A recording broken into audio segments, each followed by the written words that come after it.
Good evening, everyone. Thank you for being here. My name is Martha Madsen, and I direct the New Hampshire Institute for Civics Education. And we're very pleased tonight to have Dave Alcox giving us our second lesson in civics, a Civics Slam, which I think is a great way to explain it because it's a lot coming at us. But it's a really terrific way to review and refresh. And for me, I learned some new things last time. Let me just give Dave a quick introduction. I introduced him last week. For years, David Alcox was the advisor and coach of the We the People class and program at Milford High School. And out of 21 years, his team won the state championship 16 out of those 21 years. So we have a super teacher here. He is the winner of many awards, national and state, including the James Madison Fellowship Award, the New Hampshire Teacher of the Year from the New Hampshire Council for the Social Studies, and the National Civics Teacher of the Year from the Center for Civic Education. I want to also thank the New Hampshire Humanities for making this possible. And I would like to give a plug also for our website. I hope you visit it. It's nhcivics.org. There's curriculum there and events and a lot of great resources. So with that, I would like to give you Dave Alcox. Hey gang, how are you? It's good to see many of you all again and some new people. That's fantastic. I hope you picked something up from last week. In this week, I put up tonight's topics here as political parties, the Electoral College, 14th Amendment, and things about the Bill of Rights.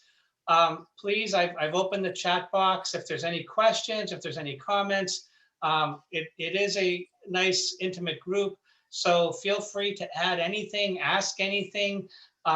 This is just to kind of give you some background information on civic education that obviously is so important and vital in our society. You see, just how important it is to be an active community member and get out to vote and so on.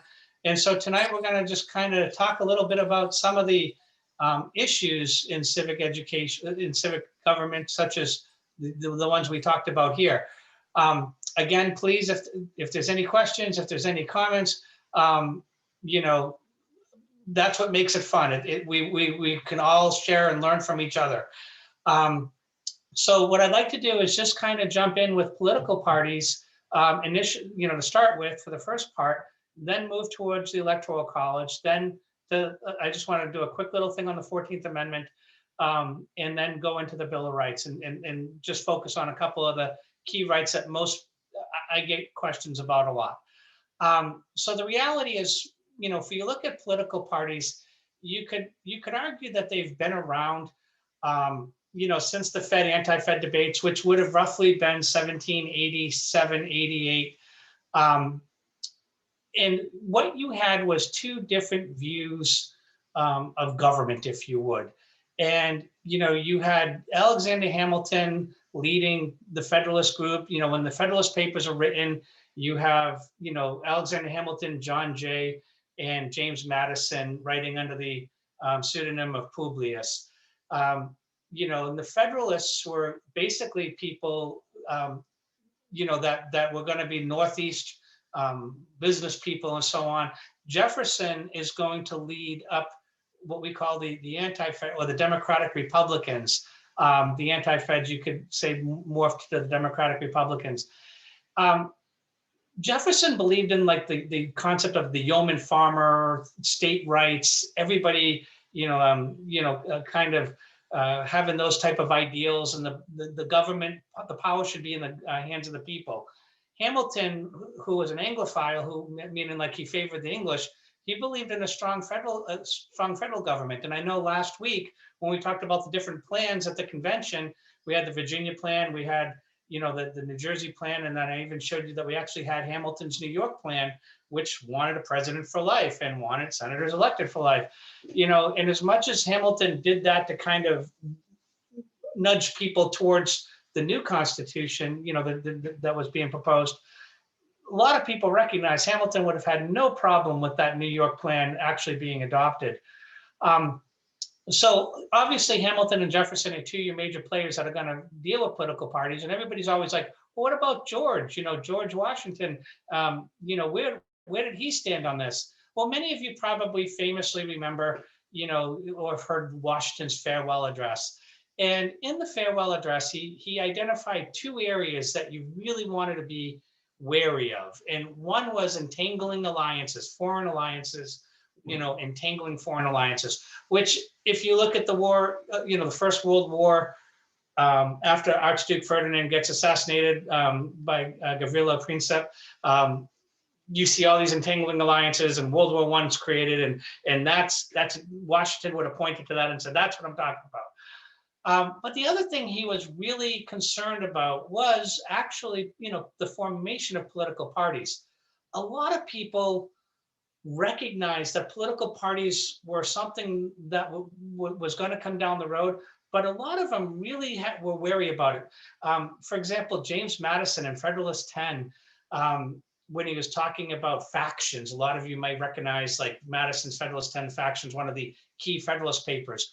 But Madison has this really good little block of words where he says, the person that you want isn't going to be subject to what he called partial or temporary considerations, but their true patriotism would rise forward and they would do what's right. And what he meant by that was that, the people we elect, well, they'll put government and patriotism first, and parties will go second. Obviously, many of us would kind of spin our head if he were able to come to America in 2020 and in 2021 and see how that's kind of revolved a little bit to the opposite. But Washington basically said, hey, look, restrain yourself. He discouraged to restrain political parties. And the red parts are part of his farewell address that I just kind of highlights. Washington was like, it agitates the community with ill-founded jealousies and false alarms. It opens the door for foreign influence and corruption, and so Washington was really worried about that. In fact, a lot of people, just as an aside, a lot of people look at Washington and they say, oh my gosh, in 1796, Washington decides not to run again. He gives up his, opportunity to be president for 4 more years. And in fact, everybody in Europe laughed at him. Kings were like, oh my gosh, Washington just gave up power again? First, he did it when he decommissioned himself, as a general from the army. Now he's giving up power. Is this guy a nut? And, Washington would argue, well, it was time to go. And one of the reasons that it was time to go that people don't realize was he was getting a lot of grief from the Democratic Republicans. They were writing stuff about him. And he's like, look, I'm George Washington. I don't need this. I'm going to go back to my farm. I'm going back to Mount Vernon. Why should I deal with attacks from people in a country that aren't, excited to be with me? And, obviously it's a good thing he did. 1799, he does sadly, I think it's December 13th or 14th, he goes out and on his horse in a rainstorm in Mount Vernon to look over the Potomac River to wonder about life, and he catches a cold and sadly dies a couple days later. So he might have well have been, if that carried out, the first president to pass away in office. But he gives up his presidency in 1796 and decides, I don't want to become King George IV, was one of his famous quotes. So you have these two political parties that emerge, and you have the Federalists and the Democratic Republicans. And like I said, the Federalists were people that, were in your area here. They were the Northeast merchants. And like, Hamilton, they were Anglophiles. They traded with England. So, they would, they were very favorable in terms of mercantilism and so on like that. They also had a loose construction of the Constitution. And I start, I have like implied powers. The idea was like, you could read the Constitution and arguably make it work for you. A really good example of a strict interpretation versus loose interpretation of the Constitution is the concept of judicial review. Many of you have probably heard the phrase judicial review, that it's the opportunity, the ability for the Supreme Court to review laws of Congress to determine if they're valid or not. A lot of people sit there and say, well, that's not in the Constitution. There's nowhere in the Constitution where the words judicial review are. And, you know, in 1803, in the famous case of Marbury versus Madison, this is where judicial review gets created.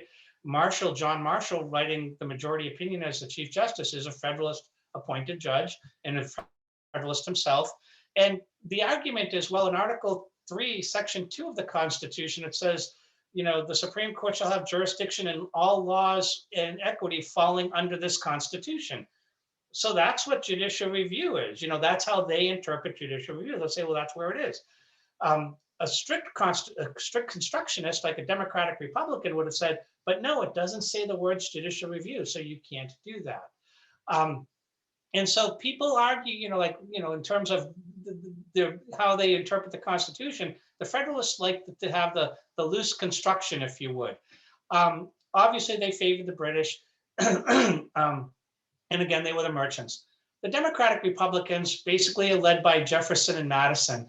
And people say, well, how does Madison get over to the Democratic Republicans? You just said that he was an author of the Federalist Papers. If he's an author of the Federalist Papers, how does he jump ship like that? What is he, you know, today's we would call it a flip-flopper, right? Is he a flip-flopper? What did he do, you know? Well, the reality is Madison had a real head-to-head, if you would, when John Adams was president. Adams was a Federalist, you know, president from 1797 to 1801. And under the Adams presidency, the Alien and Sedition Acts are passed. And there's also the Alien Espionage Act and the Naturalization Act. There's actually 4 acts that are passed under John Adams's presidency that really went after different people and really suppressed speech and press. And Madison just sat there and he said, this isn't the government that I was expecting. This isn't what I was looking towards. You know, this is wrong. And so him and Jefferson actually team up and they write what you might have heard before called the Virginia and Kentucky resolutions that said that, you know, maybe states should be able to maybe nullify any, you know, like laws of Congress that they feel are unconstitutional. But this is where Madison jumped ship. He just, the Alien and Sedition Acts threw him under. So he jumped over with his good friend Tom Jefferson, and they became the leaders of the Democratic Republican Party. And again, they were farmers. They favored, you know, they were Southerners. You know, they looked at it as strict construction.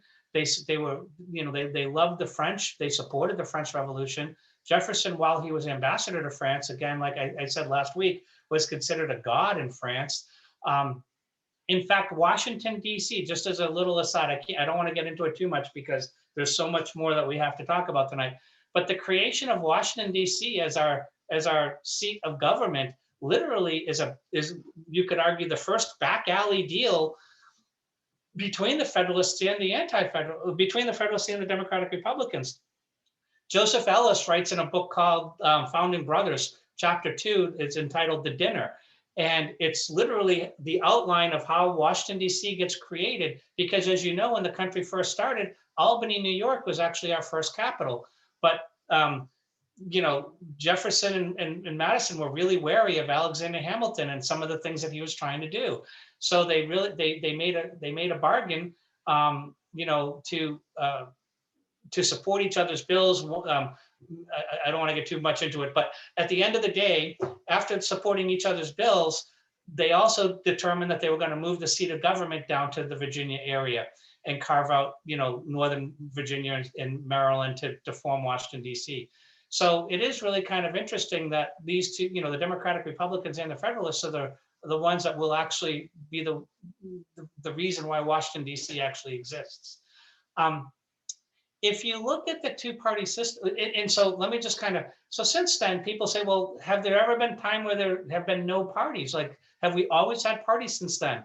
The reality was in 1819, the president at the time was James Monroe. And you might have heard the phrase era of good feelings. it was a really good time. Everything was going great. The economy was doing great. There were really no issues. People just weren't fighting. And so parties actually dissolve. Things are going really good. In fact, you know, yeah, parties dissolve. But then in 1819, there's a huge bank crisis. And once that bank crisis happens, parties emerge again. And so in 1820, you start again with political parties. But the Federalist Party, after the death of Hamilton, that you all, I'm sure, know about because of the famous duel with Aaron Burr, and now that Hamilton has become a play, the Federalist Party, basically since 1806 or 1807, really started to take a dive. Rufus King is actually going to be the last Federalist president nominated by the Federalist Party in 1816. And really the Federalist Party just kind of dissolves after that. Parties like the Whig Party, the American Party, the Free Soil Party, all these parties start to rise up. The Democratic Party. In fact, the first Democratic president under the Democratic Party that is going to be Andy Jackson in 1828 under Jacksonian democracy. And then there's going to be a bunch of smaller parties that are going to combine, and because the Democratic Party is winning, so they formed the Republican Party in 1852, and they put forward a candidate, John C. Fremont. He doesn't win. But then in 1860, what a shock. Abraham Lincoln, as a Republican candidate, wins the presidency. So you could argue from 1860 to present day, every person who's won the presidency has been a Democrat or Republican. And the Democrats have actually been there since 1828. Robert asks, has there been a coalition government? Do you mean in terms of multiple parties, Robert, where they've kind of banded together? And you can unmute if you'd like. I guess that's, yeah, so that you have three parties, nobody wins the majority. You band two parties together like you see in Europe and so forth. Yeah, to answer your question. Yeah, and that's a great question. You can actually see that kind of happening during the Civil War, where you actually had a Unionist Party that was forming a coalition with the Republican Party, if you would. If you look at that election of 1860, and there's a number of reasons why the Civil War starts, and it'll always point back to slavery on any topical issue. It'll always come down to it. But part of the Southern argument was nobody in the South elected, Lincoln. There was Lincoln, there was Stephen Douglas, there was Breckinridge and Bell. There were four candidates that were running in 1860.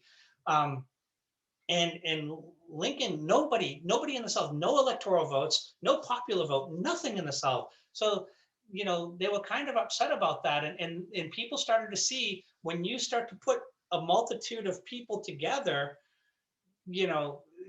disaster happens. Well, Lincoln gets elected, but a lot of people say, well, that's because of the coalition of all these other parties going in. Jefferson, not for nothing, but Andy Jackson in 1828, when he wins in 1828, a big part of that was he was so mad about the election of 1824. There was multiple people in the election of 1824 too. Henry Clay, and the corrupt bargain with John Quincy Adams, And so people, kind of argue that when you start to have multiple parties, here's two modern examples that you could use. In 1992, when Bill Clinton wins the presidency, right? He wins on, when you're talking about majority, Bill Clinton actually wins on what we call a plurality. He only had 44% of the popular vote, because you had, George Bush Sr. from the Republican Party, but then you had, remember, Ross Perot, and you had Ross Perot in the Reform Party. And people will argue the Reform, Ross Perot took votes away from George Bush. You can go even further to the election of 2000. In the election of 2000, Ralph Nader, right, gets 3.5% of the popular vote. And that was just enough to put George W. Bush in office and get Al Gore out of office.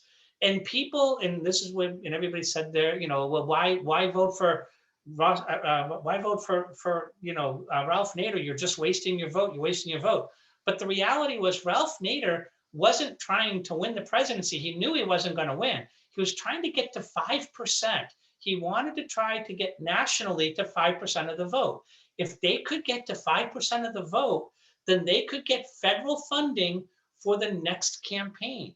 And, like when you check off, do you want $3 to go to the presidential election fund on your taxes? That money would have been available, for Nader and his party. So sadly, we struggle when we have more than one person come in, more than two people head to head. I mean, the Bull Moose Party, when Teddy Roosevelt created the Bull Moose Party in 1812 to run against Taft, look what happens. Woodrow Wilson walks away with the win, and everybody sits there going like, how did Wilson win? It's like, well, people split votes on Taft and Teddy, and that's what you get. So we struggle. We don't want political, I don't want to say we, but politically, it's a struggle when there's a third party thrown into the mix, because they're going to take votes away from one party or the other. And when you look at the creation of who gets to debate, these were all the majority parties creating the rules as to who can get on stage and do the debate. I remember Jesse Ventura, the famous wrestler. Well, he was actually governor of Minnesota. and as governor of Minnesota, he used to host the third party debates. And one of his famous quotes that he would always say is, the only difference between us and Russia is that we have one more political party that's in play. And he wasn't too far off. We obviously have the Democrat and Republican parties, and we have about 3 or 4 key parties after that: the Green Party, the Libertarian Party, the Constitution Party. And then after that, we have about 28 to 33, parties that are just kind of out there, the pansexual party, the free soil party, the natural law party. There's a lot of these little third parties that they know that they're not gonna really make a huge difference, but what they're hoping for is that whatever their idea might be sucked up by one of the majority parties in their platform. And so that, that's how the majority party maintains a lot of their power, by seeing, oh, they've got a good idea, or they've got a good idea. We'll just kind of soak it into our platform. You should vote for us because now we can win. So that's kind of, where you see. The other reason why we really don't have a coalition government is because we have what we call first to the poll, and I'll show you that in a little bit. We have a winner take all system. So you either win or you lose, and it's really, just going back to Al Gore for a second. Al Gore losing the presidency in 2000 went from being arguably the most powerful man in the free world to a journalism professor at Columbia University. He just kind of, well, I'll concede the elections, it's over. Supreme Court's ruled on it, and that's the way it goes. If you were in a Central American country, that could be a revolution. Our belief of rule of law, which is a whole other story, but we really believe in rule of law. But point being, like when you look at the winner take all system, well, even in New Hampshire, for you people in New Hampshire, in the election of 2018 with Kelly Ayotte versus Maggie Hassan for the senatorial race, it was only 1,000 votes. You had 830,000 people, I want to say, or 730. You had 7,030 or 830,000, 730,000 or 830,000, and it was decided by 1,000 votes.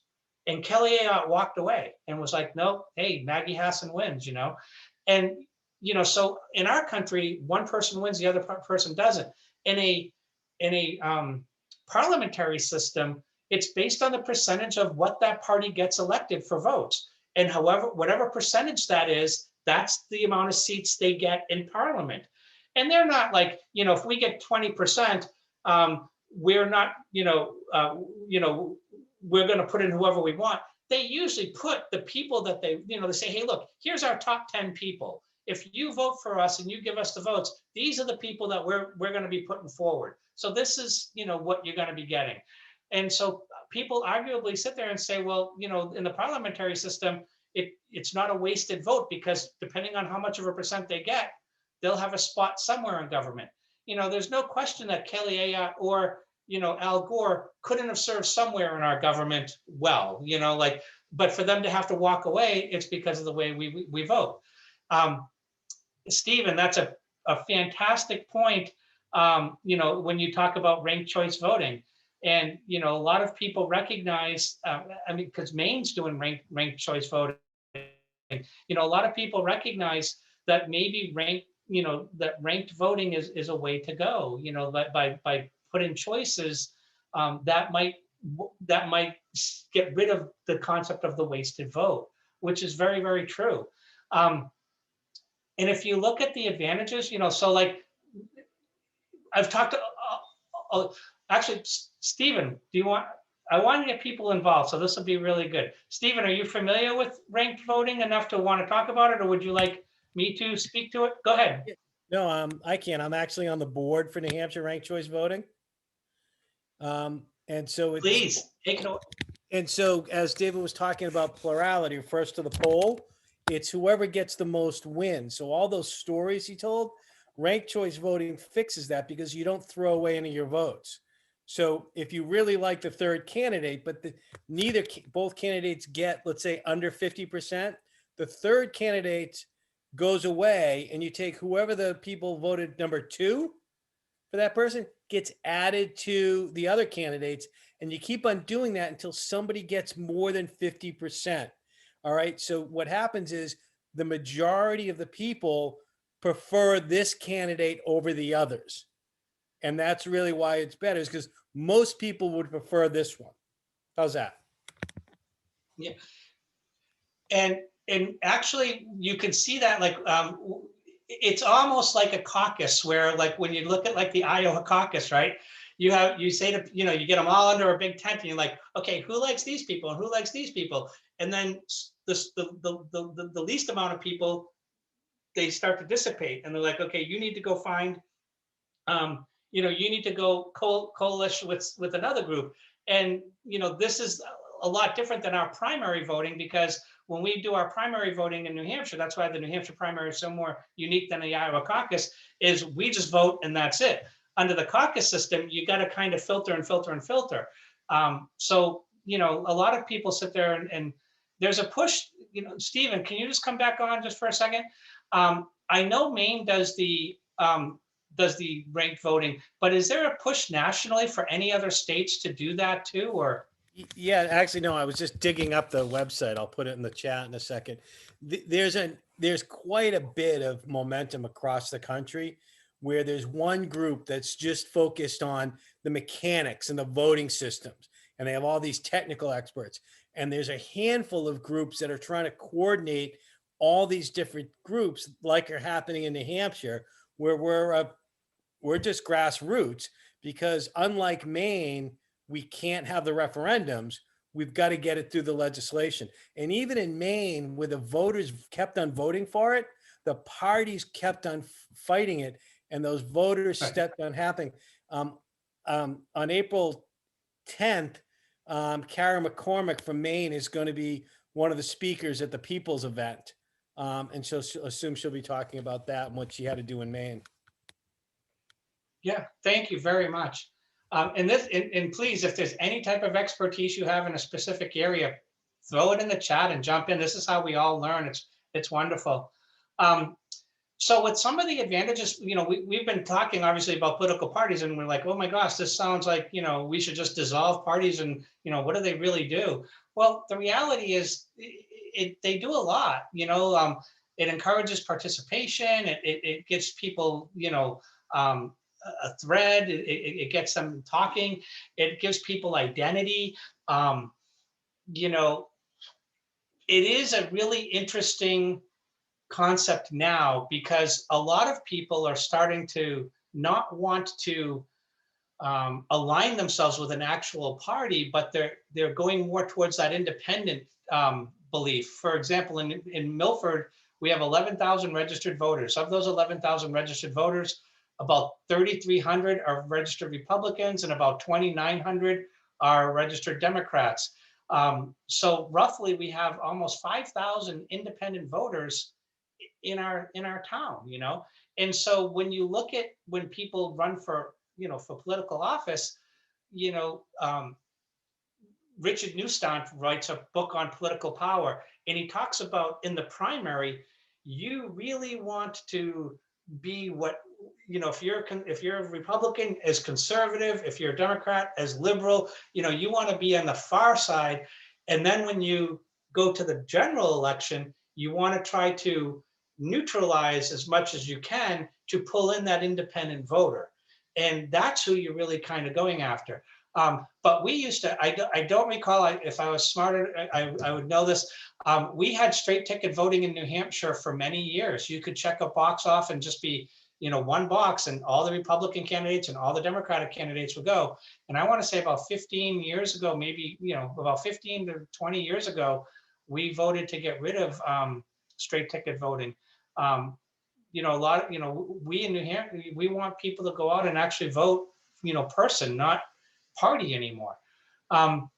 When you look at the disadvantages, and this is, you know, something that Stephen was definitely alluding to, which is why ranked voting might be a good idea.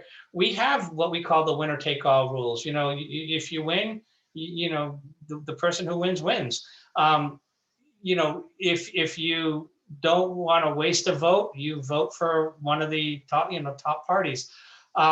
What does that mean? Well, you know, obviously, like I said here in the green, fewer parties flourish because people are just going to vote Democrat or Republican.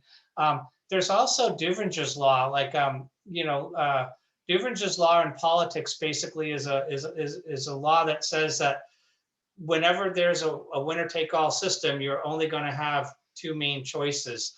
And it's a sociological law that, you know, it's had a lot of credibility because we could have as many parties as we want in our country. But what a shock, you know, the Democrat and Republican parties have risen to the top.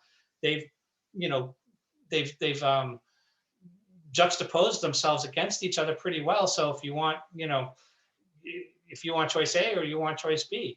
The downside though with the political parties though is there is a lack of choice. You know, you only really have one or the other. People would argue that it may be less democratic. You know, these things we call this single district member elections. That's basically the election, like when you go vote. It's, even when you're voting for your congressman, when you're voting for your senator, you know, we call these single district member elections, and it can cause gridlock. You know, I mean, you're living in a beautiful time right now. You've got 50 Democratic senators and you've got 50 Republican senators. It doesn't get any more gridlock than that. The running joke, everybody knew that Kamala Harris was going to be like, you know, like used more as vice president now to cast the deciding vote as president of the Senate than ever, you know. In fact, I think the last time you saw a 50-50, pretty confident it was under George W. Bush, and it was a Vermont senator, I think it's Jeff Jeffords, and he literally resigned from the Republican Party and became an independent. You know, and so it shifted the power in the Senate to 50 Democrats, 49 Republicans, and one independent. Is it important if you have the majority party? A lot of people don't realize this, but when you have the majority party in the House and the Senate, what that also means is that your party picks the heads of all the department chairs, you know, and you also have the majority in those committees. And so with all the work being done in the committees, it's obvious that, you know, whatever gets out to the general floor is only going to happen if, you know, the chair and the committee determine if they want to get it out onto the general floor. So having the majority in either the House or the Senate is extremely important. And somebody also said you get a pay bump too if you work for one of the senators or representatives, if you're in the majority party versus the minority party. So you always want to be in that majority party, I guess. when you look at the qualified parties, like this is nothing I really want to get too far into, but I just wanted to show you, like, there's a quick little list. These are so many parties that are out there right now, and that, that are registered in the amount of states, like there's 33 states that the Libertarian Party is involved, is in. There's 51, obviously the Constitution Party in 13. So, they're all out there. This takes us to the Electoral College. There's so much we could say, and I don't know if you guys want to really dive into the Electoral College too much, but let me just throw this out there. The Electoral College, when we formed a republic, all right, a lot of people said, well, why don't we just have a direct democracy like ancient Rome, ancient Greece, I'm sorry, with a direct democracy. We chose to form a constitutional republic. When Ben Franklin leaves the convention, the lady said, what kind of, what do we have? And he goes, a republic if you can keep it. And under a republic or a Republican form of government, you have electors, you have people who, who represent you. The presidency is the only national election. There's no other election that is a national election other than the presidency. And what the Electoral College ultimately does is it breaks the presidency, the national election of the presidency, into 50 different elections.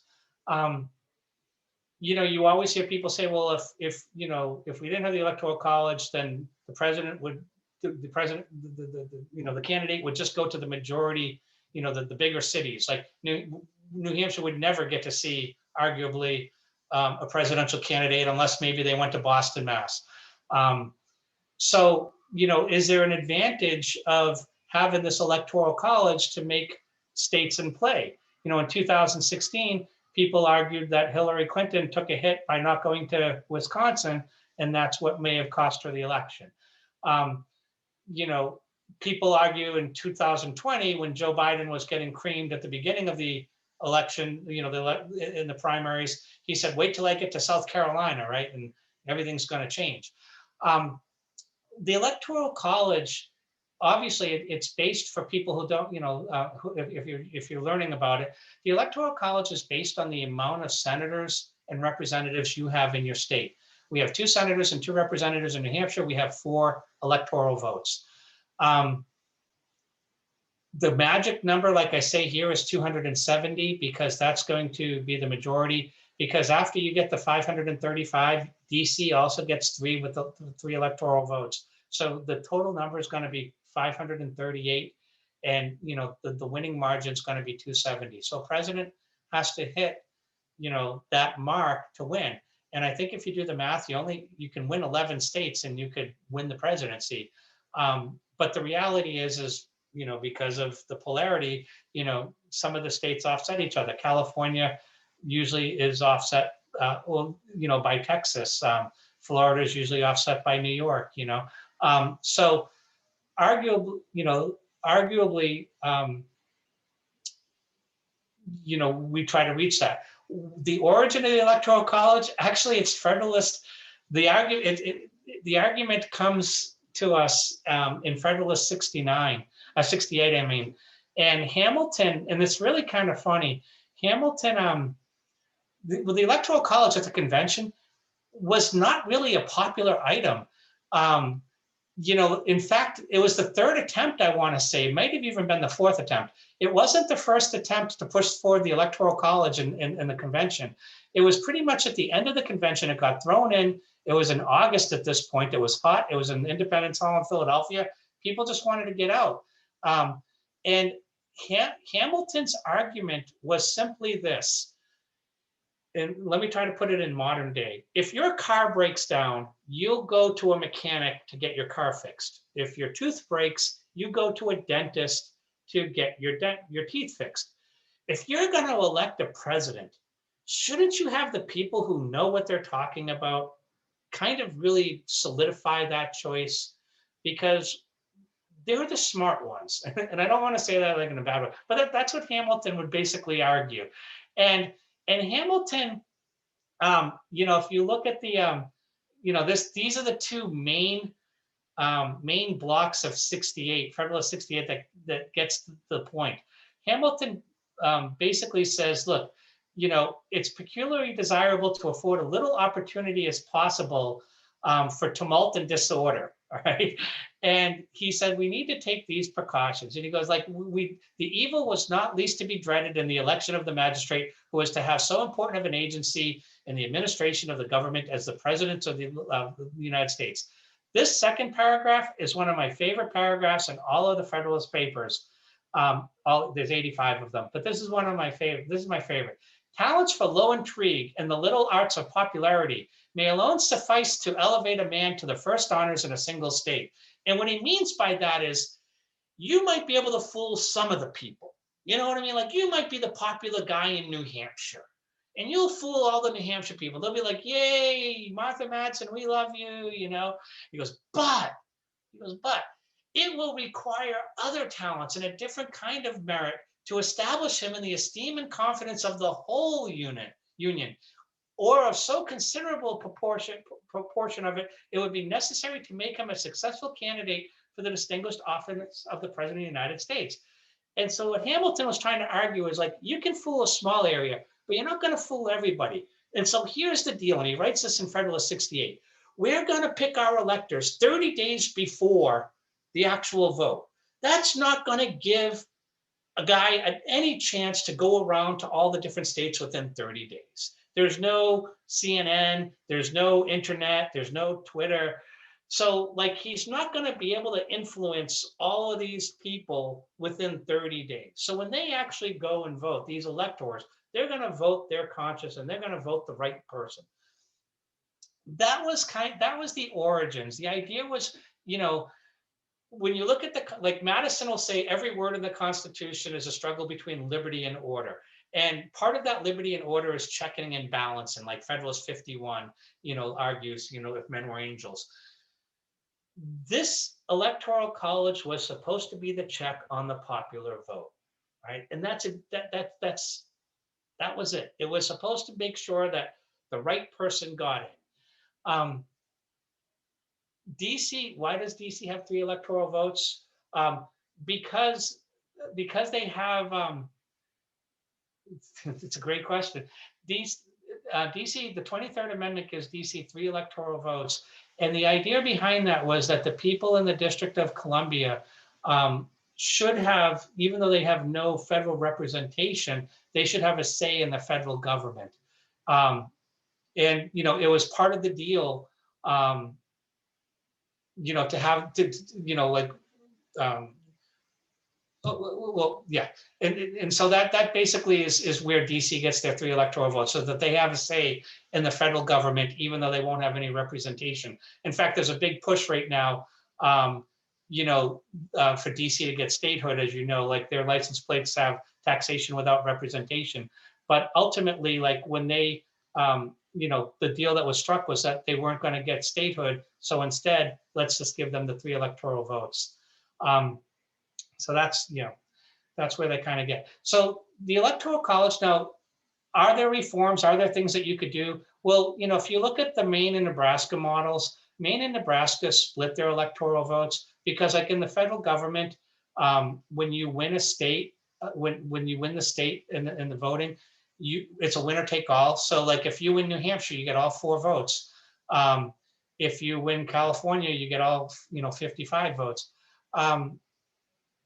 Maine and Nebraska split. The winners get the 2 Senate votes. You get the 2 Senate vote, and whichever way the district goes, that's how you also, that's how you get those votes.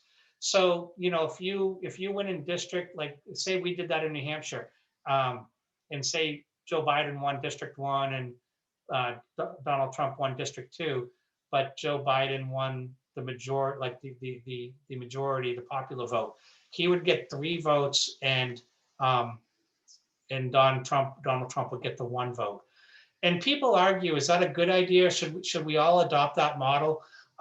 There's been a lot of gerrymandering. I don't want to get into this, but there's been a lot of gerrymandering, obviously, through our country, and gerrymandering comes from Massachusetts, Elbridge Gerry, who created a district that looks like a salamander so that he could stay in power. And people said, wow, that looks like a salamander. And they're like, that's not a salamander, that's a gerrymander.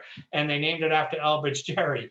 And so when you look at like our states, we have some really crazy districts. You know, yes, I know it is, yeah, it's Elbridge Gerry, you're right, but everybody knows it as Gerry, so I went with that.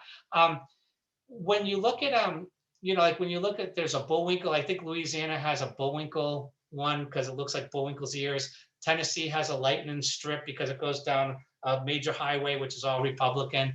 There was a very big Supreme Court case 2 years ago in 2019 called Rucho versus Common Cause, which the Supreme Court had an opportunity to take a hard approach on on district gerrymandering, but they said it was a political question, and in a 5-4 decision, they said that they couldn't decide it. You know, Eleanor Kagan wrote a scathing dissent, going, you know, of all the times, like this was the time to actually take up this cause. And the reason, you know, and the reason why people, to get back to why people don't want to do it like the Maine and Nebraska model, is because of that. Like, if you look at the 2012 election, Barack Obama beats Mitt Romney. But if you did the split like by district, Mitt Romney blows Barack Obama out of the water in 2012 if you did the Maine and Nebraska model. So there's a lot to be said. The Electoral College, I mean, you probably hear it over and over with a lot of your friends. There's a lot of debate. There's a lot of good reasons to keep it. There's a lot of good reasons to modify it. There's a lot of good reasons to get rid of it. You know, has it run its course? You know, it's a very, very contentious topic. It's one of those topics where I find the more people have beverages, the smarter they get on it. So it can really cause conversation, put it that way.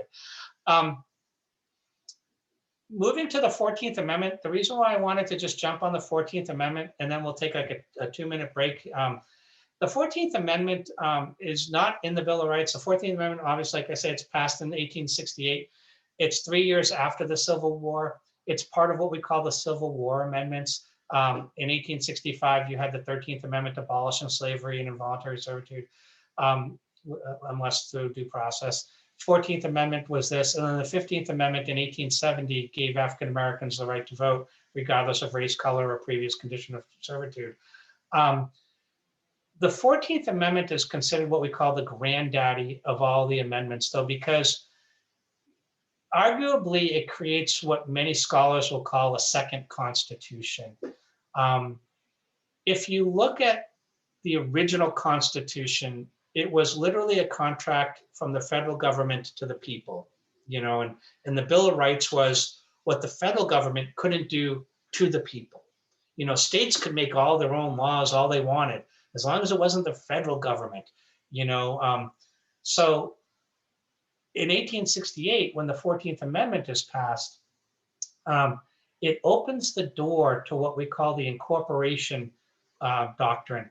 And part of that is where it says, you know, like, nor shall any state deprive any person of life, liberty, or due process without the law. And, you know, this goes back to Madison. Like Madison, in the original Bill of Rights, there was 17 proposed rights in the original Bill of Rights, and 12 were voted on and 10 were approved to make our 10 Bill of Rights. Well, the actual 14th Amendment of that original 17 was something very similar to this, where it had the state part in it. And Madison was adamant, and Madison's like, no, we don't want the state to be anywhere involved in this new federal constitution. This is the federal government and, you know, what the federal government can do to the people. And so this 14th Amendment does a lot. This is only section 1. There's section 2, 3, and 4, and a 5th section to enforce it. But, you know, the first part of this, of the 14th Amendment is the meat, if you would, of the 14th Amendment. Sections 2, 3, and 4 are basically punishing the South. But here, this is huge. The reason why I really put these words big is because, again, the concept of state. But the other part is person here. And if you look at person, it's not citizen, it's person.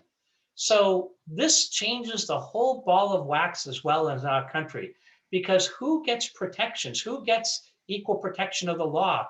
Who gets due process of the law? Well, it's any person in our country, okay? So a person can be anybody within the borders. It could be a legal person, it could be an illegal person. In fact, if you look at like maritime laws, like when Cubans, remember Elian Gonzalez, right? When he came into Cuba from Cuba, why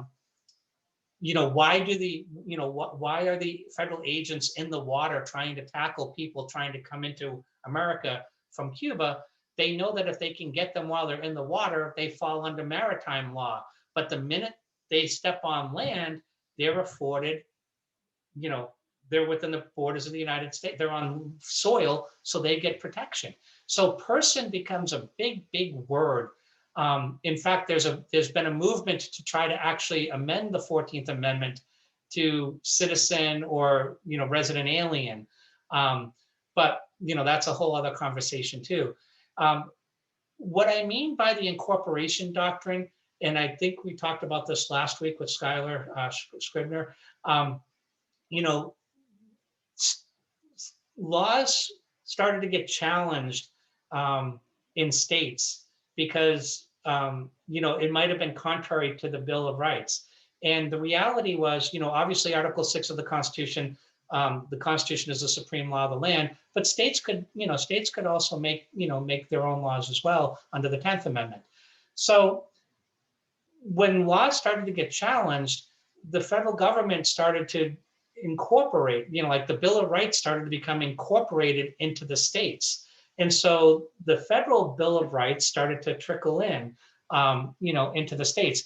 And how do you see that shift? I'll give you a really good example. In 1833, now mind you, this is going to be 35 years earlier than 1868. In 1833, there's going to be a very famous case called Barron versus Baltimore.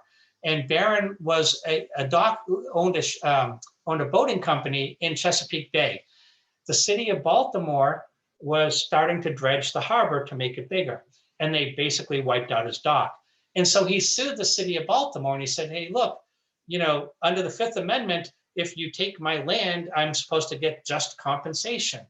And the Supreme Court said, yeah, that's great if it was the federal government taking your land, but it's the city of Baltimore taking your land. They're part of the state of Maryland. Your case has no standing with us. And so it was really an interesting thing that like the Bill of Rights was only federal and it only applied to what the federal government couldn't do to you. Now with this 14th Amendment, the incorporation doctrine has allowed all the rights except for, I think, the grand jury and the Seventh Amendment. The grand jury and parts of the Seventh Amendment are the only things that aren't incorporated anymore. Everything else is incorporated. So it's all trickled into the states. So people will say that because of the 14th Amendment, arguably a second constitution was created. It's an interesting topic. Okay, do you guys want to take a 2-minute stretch if you would? If you want to grab a beverage, if you want, you will. It's 7:53. Let's come back at 7:55 if you want, and I'll start up again and give you 2 minutes to warm your coffee or think of any questions that you might have or any comments that you might want to make. Again, I'll shut up. I'm shutting up. I'm giving you your 2 minutes. Thank you, Dave. You're welcome.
So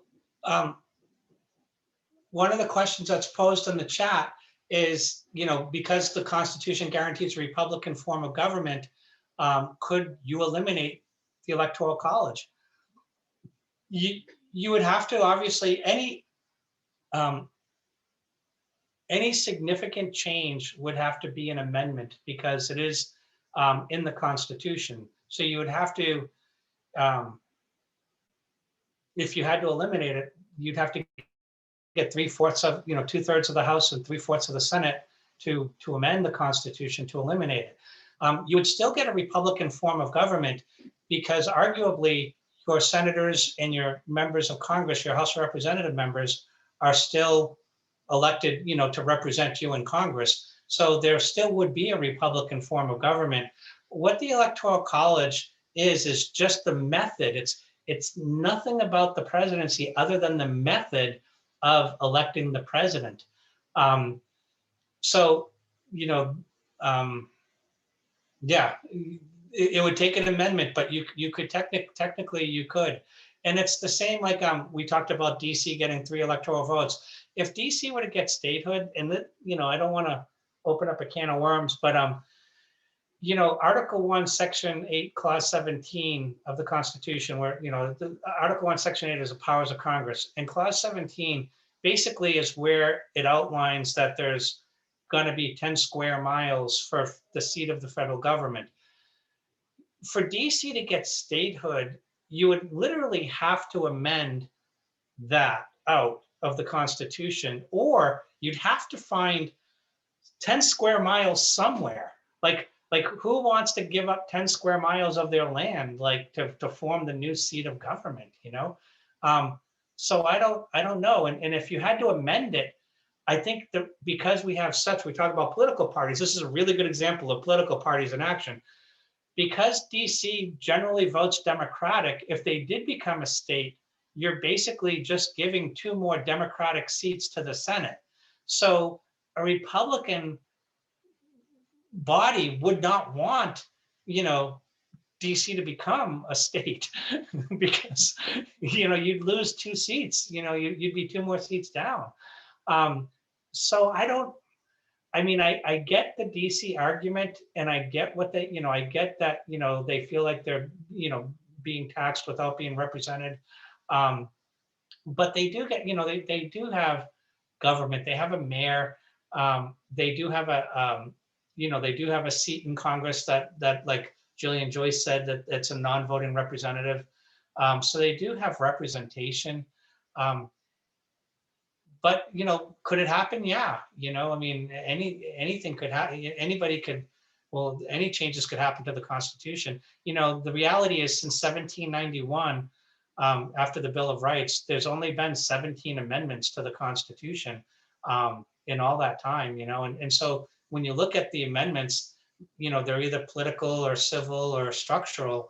We've changed, it's been the presidency actually that's pretty much had the most amendments about it, because we just didn't know what we were, getting into when we constructed the Constitution. Like a lot of people had, the president was such a new office, we didn't know what was going to result from it. So, you look at the 12th Amendment, affected the presidency with, the Electoral College there, not Electoral College, but, first, the 12th Amendment, the initial one was, if you came in most votes, you got first president, second was vice president. We realized that was a disaster, and we amended that after the election of 1800. You could argue that the direct election of, the 20th Amendment, which is the lame duck, before it was March 4th. And we were like, that's way too much time to be in, office after the November election. So let's scale it back to the 20th. The presidential death and the secession, the 22nd Amendment, which is 2 terms or 10 years total. And then the, 25th, succession. So there's a lot of amendments about the presidency that we just, we didn't, this was Madison's new science of politics and pragmatism. It's like, let's try it out and see if it works, Okay, so let's move on. This Bill of Rights, is going to be the second half of our conversation here today. And the Bill of Rights is going to be the one area where the Anti-Federalists actually win in the convention. You know, they lose, you could argue, pretty much every fight in the Constitutional Convention, but the one that they do win is the inclusion of a Bill of Rights. And they want it within 2 years, you know, after the Constitution, you know, they want the ball to be rolling within 2 years. So they're going to come back and call a new Constitution, a new convention, and change it all. And Madison, you know, freaks out over this and says, you know, we need to save this Constitution. It's my baby. You know, I'm going to get as many rights, and we're going to get the ball rolling. And it is kind of funny because in Federalist 85, him and Hamilton write this scathing why we don't need a Bill of Rights. You know, it's bills of rights are contracts between kings and their people. Madison used the word laundry list. What happens if we don't include it? Does that mean it's not covered? You know, when do we, you know, we want to edit it and so on. So they had all these great reasons why you don't want a Bill of Rights. States already had them. You know, you don't want to, people want limited government. If we add rights in, that's only going to increase the size of government. So you don't want that. And so there was a lot of really good reasons we didn't want the Bill of Rights, according to Madison. The Anti-Federalists were just sitting there saying, no, we're going to sign on to this Constitution, but basically what you're telling us is that we have to have a lot of faith in government, because that's really what you're doing here. And to give you an example, an Anti-Federalist would say, you want me to sign on to this new government that's going to be very strong after we just left a government that we just fought over in England because we felt it was oppressive. And the Federalists were like, yeah, that's what we want. But it's going to be okay. Nothing bad's going to happen. An Anti-Federalist sits there and says, how do we know in Article 1, Section 8, you have the power to tax, Clause 1, and you also have the power to form a standing army. So how do we know you're not going to create a tax? And if we don't pay and which is going to become the supreme law of the land under Article 6, and you think it was a necessary and proper tax, and if we don't follow it, you're going to bring an army out to beat us up and get money. How do we know that's never going to happen? And the Federalists like, that'll never happen, trust us. And a couple of years later, when the Whiskey Rebellion happens, every Anti-Federalist, we told you, Hamilton's like, well, we should be able to tax whiskey. It's a commodity. You guys are using it, to trade, and it's got a value. And so the Anti-Federalists knew better. They were just like, look, you Federalists are a lot more trusting than we. No. So the Bill of Rights comes in, and the Bill of Rights becomes arguably a beacon, if you would, around the world, because it's great. This is a really, really good, this is a good thing, isn't it? What can't the federal government do to you? The bottom line here, it says many are negative rights, meaning like Congress shall not. This is a good conversation you can have with your friends about the new countries that are coming out now versus our country back in the day. When you look at our country back in the day, we were like, we'll join a government, but we don't want the government to do this, and this to us. So this is where, you say Congress shall not make, Congress shall pass no law, Congress shall not abridge, Congress shall not do this. And so you see all of these, what Congress will not do to you, right? Today, in the modern emerging countries, they're looking for what we call positive rights. What will I get? If I join your country, if I subscribe and jump in on the country, what do I get? And like positive rights really kick in, and you could argue in 1848 with the Universal Declaration of Human Rights, the UDHR, which Eleanor Roosevelt, had a hand in. Give you an example. In 1992, when Nelson Mandela gets elected president of South Africa, and then they put forward the South African Constitution in 1994, you see all these positive rights. You have the right to, the right to a nationality, you have national origin, you have a right to a language, you have a right to adequate housing, you have a right, all healthcare, all these positive rights. In fact, it was, us and South Africa were the only two countries that didn't have national healthcare until South Africa finally got it with their federal constitution.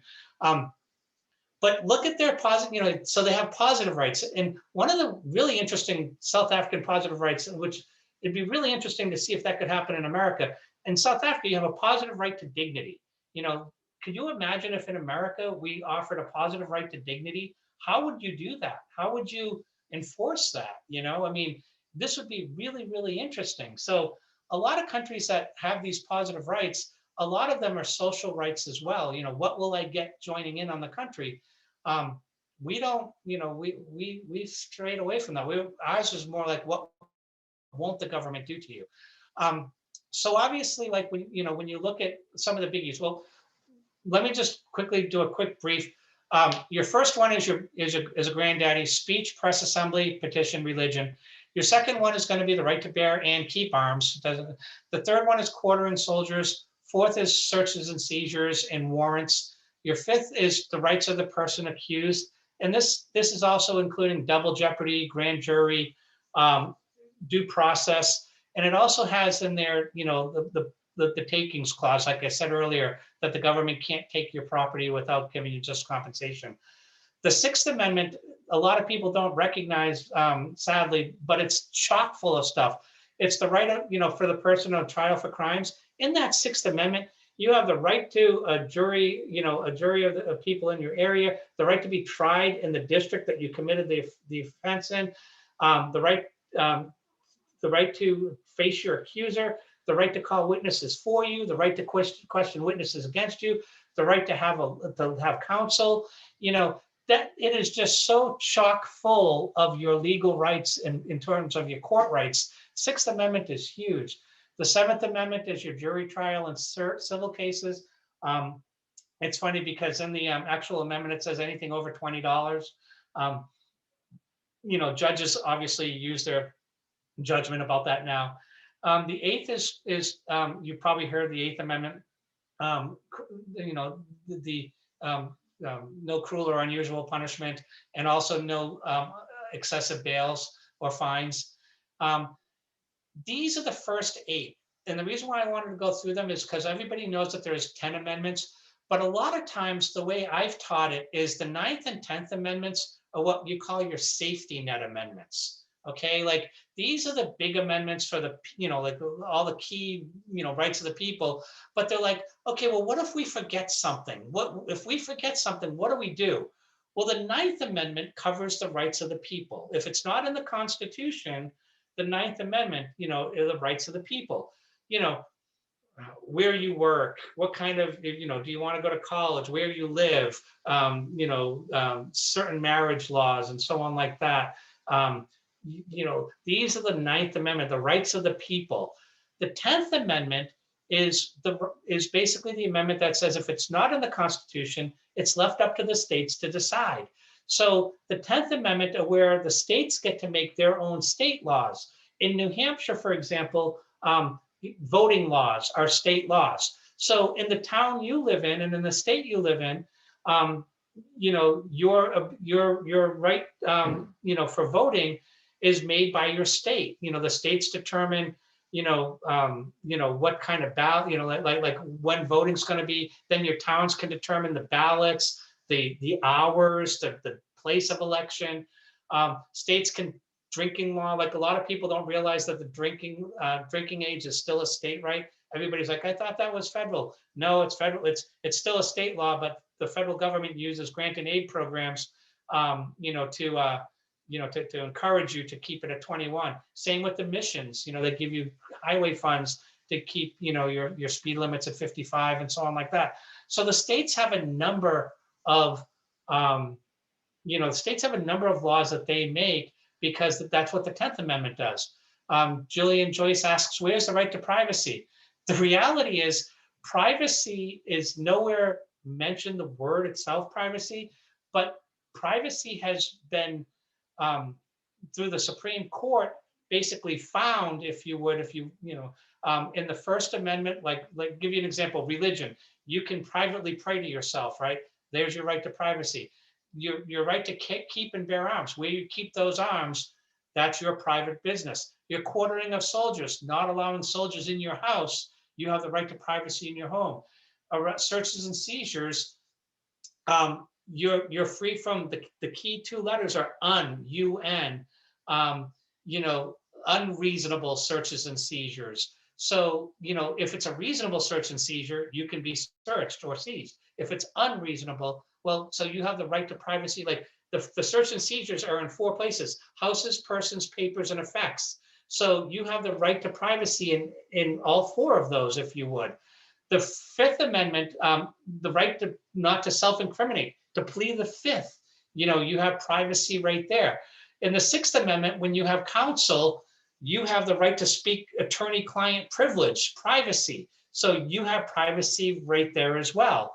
And then in the Ninth Amendment, privacy, people would argue, it's a crazy word, it's called penumbra.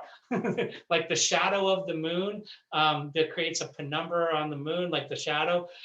People would argue that the Ninth Amendment, the right to know laws are basically from, you know, they are pulled out of the Ninth Amendment, like people's right to know if you petition government for stuff. So privacy, even though you never see the word private or privacy in the Bill of Rights, you can thread, and that's an excellent, excellent question, because you can thread privacy throughout all of that. So, you know, people say, well, are there some biggie, you know, big amendments? Well, obviously the First Amendment is the biggie, right? You know, everybody always says, I know my rights, you know, and a lot of times people say they can say anything they want. Well, is that really true? Can you really say anything you want, you know?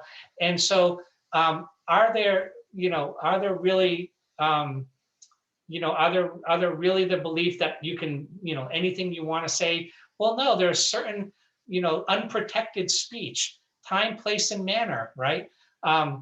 You know, and this comes from Schenck and Abrams, like Schenck versus US and Abrams versus US. And Justice Oliver Wendell Holmes infamously said that famous, you know, you can't yell fire in a crowded movie house, you know. You know, if it doesn't fall in the right time or place or manner. Fighting words is actually from your own state, Chaplinsky versus New Hampshire. A person called the sheriff a GD fascist in the 1950s, and that's fighting words, my gosh. Imminent lawless behavior, you know, basically is the Brandenburg test. And in fact, if you saw the siege on the Capitol on January 4th, a lot of people were citing Brandenburg versus Ohio. And was that, you know, like, is Donald Trump guilty about, you know, is Donald Trump guilty of inciting a riot? And Brandenburg, that Supreme Court case came up everywhere. And, you know, we'll see, because it's ongoing. You know, did he incite people to go to the Capitol? We'll see. Obscenity, you know, you can't just scream obscenities. Obviously, child pornography and clear and present danger. You know, are you saying stuff that's going to be a clear and present danger?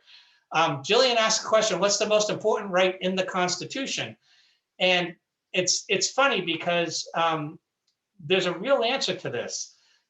You know, Article 1, Section 9 of the Constitution, in Clause 2, it talks about the writ of habeas corpus. And what the writ of habeas corpus is to be brought in front of a judge. Okay, the right to be brought in front of a judge. Habeas corpus is actually Latin to produce the body.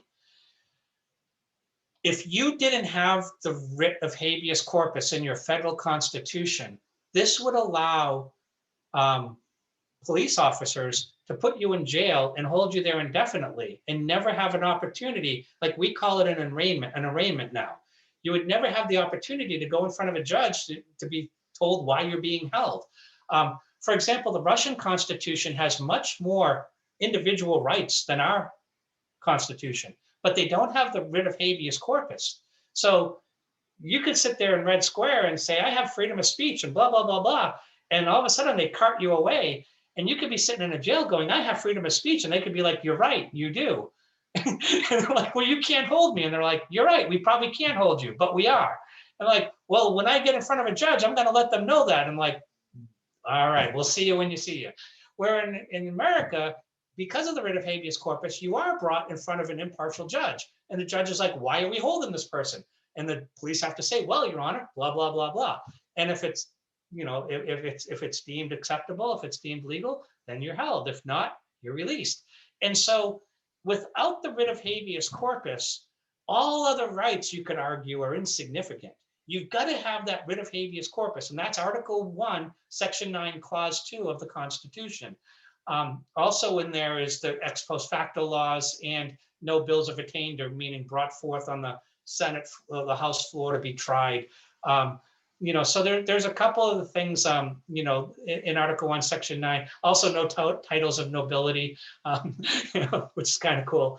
But it's an excellent question, Jillian. Without habeas corpus, none of your rights are valid.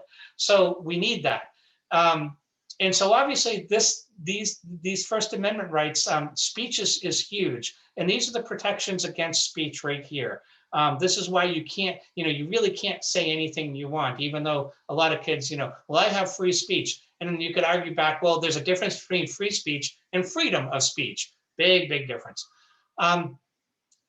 Religion is also a biggie. Again, they always say, whenever you're going over to visit your neighbors, never talk, sex, politics, or religion, right? And so religion is a biggie. And religion is actually two parts in the First Amendment. It's the free exercise clause. Congress shall make no law,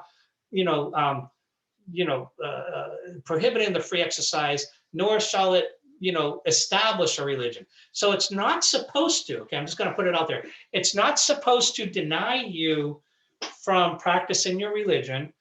And on the other hand, it's not supposed to put forth a federal religion. They don't want that Anglican church coming down on you like they had in England. So religion is actually split into two separate areas. Is it a free exercise? If I'm in trouble, is it because the government's trying to prevent me from exercising my religion? Or is it the government trying to impose a religion on me? It's going to be one or the other, okay? And if it's a free exercise case, like if there's an issue about your religion, if they're trying to deny you the religion, the government has to use what we call a compelling state interest, okay? Not a important state interest, a compelling state interest. When you look at scrutiny tests, and I don't know, there's three levels of scrutiny tests, like how important, there's a rational basis. Is it rational that that 12-year-olds can't drive cars? Is it rational that 8-year-olds can't marry? That's the lowest scrutiny level. The intermediate one is basically gender and alienage. Is it important that we don't, let illegal aliens have benefits or this or that? But the top level, which is a compelling interest, is it's race, religion, and so like for religion, there has to be a really, really good reason why you're denying somebody their religion. For example, like the examples I give here, Reynolds versus US in 1878. Now, obviously, remember, the year plays an important role. In 1878, Reynolds was a Mormon who wanted to have multiple wives, and the federal government, Supreme Court said, no, there's obviously a Judeo-Christian, slant. No, it's not acceptable to have multiple wives, so we're not going to allow polygamy. And so they look at that. They said, even though that's part of your religion, there's a compelling state interest to deny that. In 1972, Yoder versus Wisconsin. Yoder was an Amish kid who was 15. And in Wisconsin, you had to mandatorily go to school to the age of 16. So the parents wanted Yoder to come out of school at 15 before he went into the high school that was going to corrupt him. And the Supreme Court actually ruled in Yoder's favor and said, yeah, he's and this is the mentality. I'm just going to put it out there. They're like, well, he's Amish, so he's, the Amish culture educates their kids a lot more than average. So we feel a 15-year-old Amish kid would have the same academic level as a 16-year-old non-Amish kid. And so, in this case, they allowed Yoder to leave school at 15 instead of 16. Oregon versus Smith. This is the Division of Services of Oregon in 1990. Smith was working at a clinic and he tested for peyote in his blood. And peyote is basically a hallucinogenic drug that you take in, American Indian, to find God, basically. And, so the Division of Services said, you have to leave. And they tried to fire him. And he said, well, wait, I did it while I was on the reservation. It shouldn't count. I mean, obviously he was working at a rehab clinic, so it didn't help, right? But the argument was, even though you did it on a legal area, you came into an area where it was illegal. So even though taking peyote, helps you to find God, we're gonna hold the law. When you look at the establishment clause, we call it the Lemon test because of the 71 Lemon versus Kurtzman case. And if it falls under any one of the 3 prongs of the Lemon test, it argues that this, that you're being forced to have a religion. And basically, the Lemon test is like, is it secular in nature, meaning like is whatever you're trying to do secular, meaning non-religious? Is it prohibiting or promoting? Is it promoting or inhibiting a religion? And the third one is there an excessive entanglement between the church and the state? If it falls under any one of those 3, then what we call the Lemon test, gets kicked in. I'll give you a couple quick examples. Van Orden versus Perry and McCreary County versus ACLU in 2005. And Van Orden and Perry, this is in Texas. And in Texas, at their courthouse, they had a whole bunch of different, monuments, if you would, leading to the courthouse about the history of law. And one of them was, Christianity Bible and so on. And they tried to sue, and they said, hey, wait, that's, religion, blah, blah, blah. And they said, no, because it's in the spectrum of things, it's the history of law. Just like in the Supreme Court, when you look at the frieze over the Supreme Court, you see, Hammurabi, Solon, Moses, and like it's the history of law. And what they'll argue is that there are certain commandments that are secular in nature. Thou shalt not kill, thou shalt not steal. They'll argue that those aren't religious based. They'll, in terms of, they'll say that that's a moral law. So therefore, having those laws would be fine. But in McCreary County, the same year, when you walked into the Kentucky courthouse, right in front of you, when you walked up the step, was the 10 Commandments. And they're like, okay, so that's a little different than walking a path with all these different statues. And they said, in McCreary County, they said, that's kind of established, that's the establishment clause right there. That's kind of promoting or furthering a religion versus what Van Orden was. Where the excessive entanglement comes in is going to be in 2002 here, Zellman versus Simmons Harris. And you would know these as school vouchers. Can you get a school voucher to go to another school and it's government funded? Well, 95% of private schools are religious in nature somewhere. So are you really, is the government cutting a check so a kid could go to a private religious school? And the court kind of went around that a little, and the court said, look, even though the people are getting the money from the government, it's the people who are then directing it to whatever school that they're sending their kid to. So it's not really the federal government giving money directly to the school. It's the federal government giving money to the person who then is giving it to the school. So we'll see, again, depending on what the courts are, depending on the makeup of the court, you could be 5 to 4 decisions, and that's why they're out there. Stone versus Graham is basically, could you put the 10 Commandments in the classroom? And again, is that furthering a religion?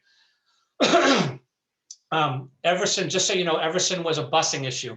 Could kids get on a bus to go in a public bus that would also drop kids off at a private school? The Supreme Court ruled the primary purpose of the bus was to take kids to school. It wasn't religious in nature, so therefore dropping the kids off at the private school, it was taking the kid to the school. It had nothing to do religious wise. And so they allowed it. And that was the very first Establishment Clause case, if you would, in 1947. The Second Amendment obviously is a biggie, and you always see the Second Amendment, and when you look at it, a well-regulated militia, necessary security of free state, the right for people to bear and keep arms shall not be infringed. without getting into the huge debates of this, please remember what this box is saying. This big box right here. The big fight, when you get into people and you see them arguing all the time, what it really comes down to is it a collective right or is it an individual right? You know, like the right, a well-regulated militia, okay, is that collective or individual? You know, being, you know, necessary for the free state. The right of the people to keep and bear arms shall not be infringed. So the right for the person to keep or bear arms isn't going to be infringed. Is that the individual right? And so this is where people fight all the time. You know, is it the right to bear arms? You know, was it the idea of, you know, tyrannical government, or is it that individuals should be able to own guns? Without getting into, you know, huge fights over it, that's the, you know, that's the crux of the Second Amendment. And the key, you know, like the key cases that are recent are right here, McDonald and the city of Chicago. That's what's going to incorporate the Second Amendment into the states from the federal government. And then DC versus Heller was the, you know, like allow the individual guns to be upheld. In 4 minutes, I can do this. I can do the Fourth Amendment because that's my final one, and the rest is here, like just the 10 amendments here. But the Fourth Amendment is obviously, you know, if you have any students or anything, that's the big one. You know, search and seizure, blah, blah, blah, blah. You have to have probable cause and reasonable suspicion. And again, like I say here, the key word is unreasonable. Like the U and the N of unreasonable is the key. And you have to fall under what we call scope and inception. And what that means is the scope is how far can I search and when do I have to search? Like in scope, it's like how far can I, you know, reasonably search? You know, what's the scope of my search that makes it reasonable before it becomes unreasonable? And when do I start the search? Like in terms of inception, if I hear you have drugs on you today, do I search you today? Or do I come back in a few days going, you had drugs on you last Wednesday, we need to search you. So scope and inception play a huge role in what's considered reasonable versus unreasonable. And a lot of people say, you know, you need a warrant. No matter what, you need a warrant for everything. Well, not really. And you can remember just by the word search when you don't need a warrant, okay? Like there's a, Terry versus Ohio is a Supreme Court case that establishes what we call the stop and frisk. You know, can a police officer, if they feel they're suspicious of you with a big bulge in your pocket, can they frisk you? Yeah. Exigent circumstances. This applies to, you know, immediate, like cars are a really good example of exigent circumstances. When the cop pulls you over, do you want to wait 3 hours while they get or more for a search warrant? No. Exigent circumstances, the police can search your car. And there are some exceptions there as well, but the A is the arrest, like, you know, subsequent to arrest, you can be searched. Abandonment, like if they find property, airports, the TSA, you know, are right in plain view. If the cop sees it, you know, if he sees you smash a window, grab a necklace and run to your house, he can just follow you right in. I mean, he saw it right in plain view. Consent, you know, if you sit there and say, you know, yeah, you can come in and look around. And then obviously hot pursuit, same thing, like I said, with a plain view. If he sees you do something and you're in hot pursuit, you know, you can be searched. The big thing that you always hear is probable cause versus reasonable suspicion. Reasonable suspicion is the doctrine that you use in schools, and it was established in a court case called TLO versus New Jersey, which just applied to schools. If it was reasonable that something happened, teachers had the right to search. And again, remember this, the Fourth Amendment only applies to federal and state officers. It doesn't, the principal and the administrators can search because they're not agents of the law. If they were to call if they were to call a police officer and say, what do you think I should do? Now they're acting as an agent of the law. And that's bad. That's why principals and administrators don't want to get police involved if they're in their schools, because they have much more latitude than they have if you know, got police involved. So the Fourth Amendment is a biggie. It obviously, and I said earlier that it only relates to houses, persons, papers, and effects. And it makes it really, really, you know, your effects is kind of like the open word, like everything can be your effects now. For example, your cell phone can be your effect. And I know it's 8:30, so I'm gonna like, oh, yeah, you know, your cell phone's your effects now, and so is your laptop.